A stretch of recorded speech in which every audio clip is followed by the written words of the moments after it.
Nous sommes au salon Silver Economy Expo 2021, porte de Versailles, qui est pour moi un des salons les plus importants sur la Silver Economy. Et pour ceux qui doutaient encore de l'intérêt de la Silver Economy pour les investisseurs, nous allons faire une émission qui va vous prouver l'inverse avec Joachim Tavares, qui est le président fondateur de Papy Happy. Bonjour Frédéric. Bonjour Joachim.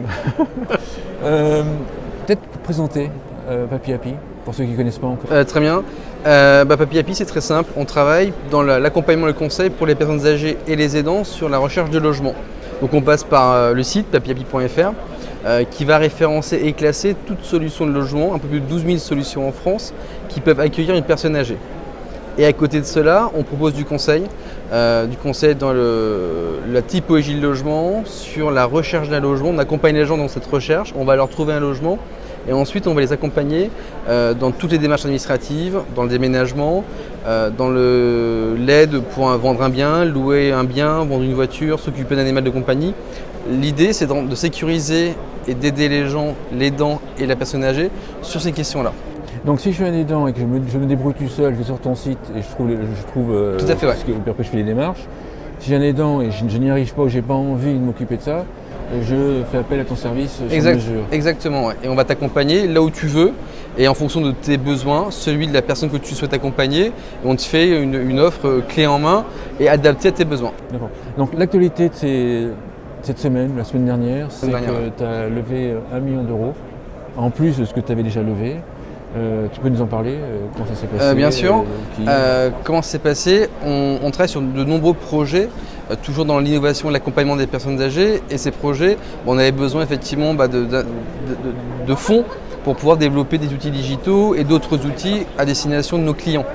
Et donc, on a fait une réflexion en interne en se disant comment faire. Donc l'idée, c'était d'aller chercher effectivement de nouveaux investisseurs, chose que nous avons réussi. Et on a de nouveaux investisseurs qui ont une double casquette, qui ont une casquette financière parce qu'ils apportent des fonds, mais qui sont là aussi pour nous accompagner dans notre conseil stratégique et apporter un regard extérieur, professionnel, nous permettant effectivement de faire les meilleurs choix possibles dans nos futurs développements, que ce soit numériques ou humains pour Papy Happy. Tu peux nous dire qui investit, quels sont les Bien sûr, qui ont investi, on a beaucoup de business angels, donc des chefs d'entreprise. Typiquement, on a un monsieur qui ont cru au début à ta solution. Ouais. Ce qui est hyper intéressant, c'est qu'on a des gens en fait qui se projettent dans du moyen et long terme. Donc c'est bien parce que ça suit ce que nous souhaitons faire, c'est qu'on veut s'installer longuement dans le paysage français et européen. Et on n'est pas une vache à lait, l'idée c'est pas de revendre Papy Happy dans 1 ou 2 ans, c'est de travailler, de continuer. Et on a des gens comme Jean-Sébastien Bellet par exemple, qui est un monsieur qui a une boîte qui s'appelle Trust Team Finance, qui était sensible à la vieillesse, sensible aux personnes âgées et qui a trouvé en nous des valeurs de bienveillance et d'éthique qu'il cherchait. On a un fonds toulousain, BG Invest, pareil, ils cherchaient cela, ils ont investi. On a d'autres gens, des gestionnaires d'EHPAD qui investissent aussi, parce qu'ils croient en projet et c'est ça qui moi m'intéressait. Voilà, ils partagent nos valeurs et ils veulent s'inscrire dans la durée. Donc on a doublement réussi lors de cette levée parce qu'on a les deux. Comment est-ce que tu fais pour les trouver? Parce qu'en fait là tu parles de valeurs plus l'investissement. Comment est-ce que tu fais pour les trouver? Parce que j'en vois certains qui vont tous les voir un par un. Ouais, j'ai mis les noms dans le bon coin. Ouais, j'ai mis jeune entreprise cherche un investisseur. Alors ça c'est le scoop de l'émission. Exactement. Là, on va disrupter l'investissement. Ce qui est important, je pense, c'est vraiment les réseaux. Ouais. Moi je fais partie du réseau Entreprendre, je fais partie de l'APM. Et tous ces réseaux me permettent effectivement de connaître pas mal de gens. Je suis partie de la Silver Alliance. Papy Happy a pas mal de partenariats avec de la banque assurance aussi et des collectivités. Et quand on a voulu faire cette levée, on a eu un gros soutien de la BPI. Donc ça nous a quand même beaucoup aidé.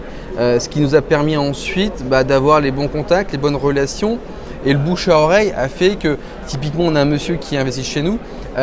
C'est lors d'un dîner avec des copains qui sont aussi à l'APM. Ils ont dit on a entendu parler d'une boîte qui s'appelle Papy Happy, a priori il lève des fonds. Et donc voilà, depuis le début c'est comme ça qu'on fonctionne en fait. Que ce soit pour le recrutement de nos salariés ou pour l'ancienne levée de fonds, on a toujours privilégié le bouche à oreille et notre réputation qui est plutôt bonne, du moins je le pense, fait que les gens sont venus parce qu'ils trouvaient le projet intéressant. Et c'est ce travail qu'on a fait de fond, je pense que c'est réellement ça en fait. C'est pas parce qu'on est une start-up, qu'on est bling bling, on fait un travail de fond, on est sérieux, et les gens au bout de 5 ans se rendent compte qu'on est toujours là, qu'on continue, et c'est ce qui nous a permis effectivement aujourd'hui de réussir à lever ces fonds-là. Est-ce que le fait que tu communiques pas mal en fait avec une agence de relations de presse, toutes les startups, enfin toutes les entreprises n'ont pas une agence de relations de presse dans la Silver Eco. Est-ce que ça, le fait que tu communiques beaucoup, ça joue également dans la notoriété? Oui, ouais, tout à fait. Oui, pour plusieurs raisons. Tout d'abord, on passe par une boîte de relations presse et ils ne travaillent pas avec n'importe qui non plus. Donc quand ils bossent avec une petite boîte comme nous, une petite boîte de province, ça veut aussi dire qu'ils croient au projet et qu'ils pensent que nos valeurs peuvent intéresser les médias. Donc ça c'est la première chose. La deuxième, effectivement, on a beaucoup de parutions presse, radio, télé, web, et à chaque fois, ça suscite un intérêt auprès des lecteurs, auprès des journalistes, parce qu'ils se rendent compte que notre concept est intéressant et qui va plaire en fait. Et oui, et quand tu lis les échos, tu tombes sur un article sur Papy Happy ou comme il n'y a pas longtemps sur le Zine Digital, tu te dis bah tiens c'est marrant, ils sont dessus, tu regardes, tu lis, et il y a aussi une crédibilité du journalisme, même si aujourd'hui on les critique beaucoup, ce qui permet aussi de mettre en place ce projet, de se dire bah, si eux ils sont là, il y a quand même quelque chose qui se fait. Il y a eu un filtre. Tout à fait. Le fait que tu sois du secteur, parce qu'avant tu as des dirigeants d'EHPAD, est-ce que ça joue également Oui. Ou c'est pas nécessaire? Ça joue en tout cas, de connaître le secteur. Pour moi, c'est énormément important parce que d'une part, je comprends la problématique. J'ai vécu cette problématique-là en tant que directeur d'EHPAD ou directeur de clinique. Donc je suis capable de mettre à la place d'un directeur et je suis capable de mettre à la place d'une famille. Et quand on a conçu Papy Happy, on est parti de là en fait. Et aujourd'hui, même si je n'exerce plus, les problèmes de salariat, les problèmes avec les familles, les problèmes avec les résidents, la vie en EHPAD, je la connais parce que je l'ai vécu. Donc c'est vrai que c'est beaucoup plus facile d'en parler avec une famille ou d'en parler avec un professionnel du logement parce que je sais de quoi je parle. Et je pense que c'est un élément de réussite de Papy Happy, que ce soit moi ou quelqu'un d'autre, mais quand tu es de la profession, ça aide énormément par rapport à tes collègues. Pour convaincre les investisseurs, ça se déroule comment en fait? Il y a des présentations, il y a des rencontres, il y en a eu beaucoup. Comment ça se passe? Alors, pour le coup, il y en a pas. En fait, il y a le bouche à oreille, donc là, j'imagine la recommandation, si jamais ça élimine déjà le fait de convaincre, du sérieux. Et c'est déjà, et le rapport n'est plus le même en fait. Il n'y a pas de rapport de force, mais au moins quand tu arrives vers quelqu'un et que tu as été conseillé par quelqu'un d'autre, quand tu arrives, c'est déjà plus sympa la discussion. Et les gens avec qui on va collaborer et qu'on a commencé à collaborer depuis très peu de temps, ça a toujours été très cordial, bienveillant. Et donc de ce principe-là, ça se passe plutôt bien. Donc j'ai pas géré j'étais pas face à une banque, j'étais pas par rapport à un fonds.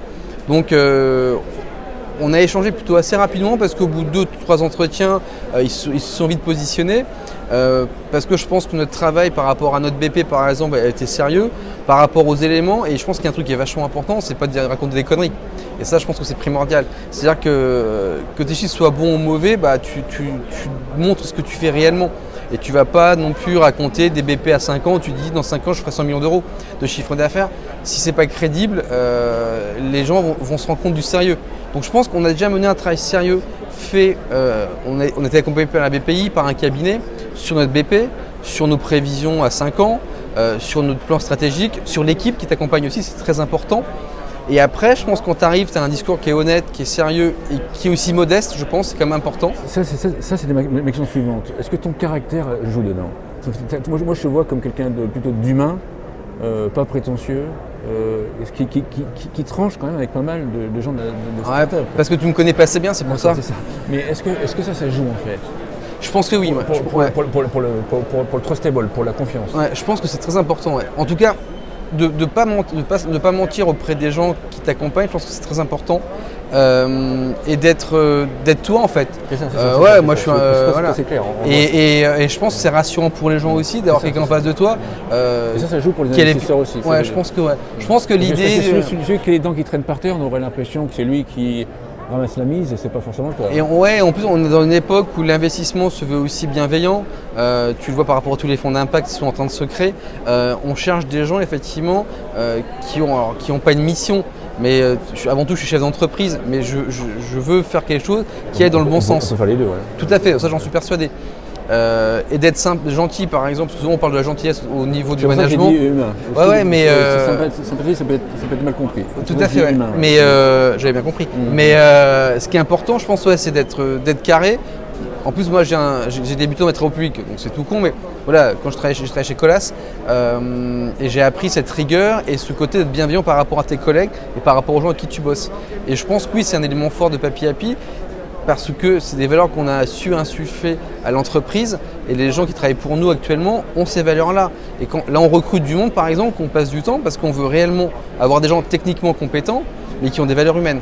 Et je pense que c'est un élément très fort pour notre levée de fonds et pour les prochains développements qu'on a à faire, c'est d'être carré par rapport à tout ce qu'on peut faire. Et ce que tu viens de me dire était très gentil. Et tout ce qu'on peut entendre sur nous, c'est sympa parce que ça reflète ce qu'on veut faire. Et c'est ce qu'on veut faire. Et voilà, et on peut être une start-up et avoir des... Typiquement, quand on s'est fait léser par Bureau Veritas, par la PAV, c'est pour bien montrer effectivement que le travail que l'on fait dans le back-office, c'est un travail sérieux. Ouais. On sent aussi que tu es transparent en fait. Ouais, c'est clair. C'est pas question de tout dire, mais en fait, quand on te pose une question, tu réponds. Voilà. Tout à fait, il n'y a pas de langue de bois, c'est clair. La somme levée, en fait, va servir à quoi? Si on parle d'avenir de Papy Happy.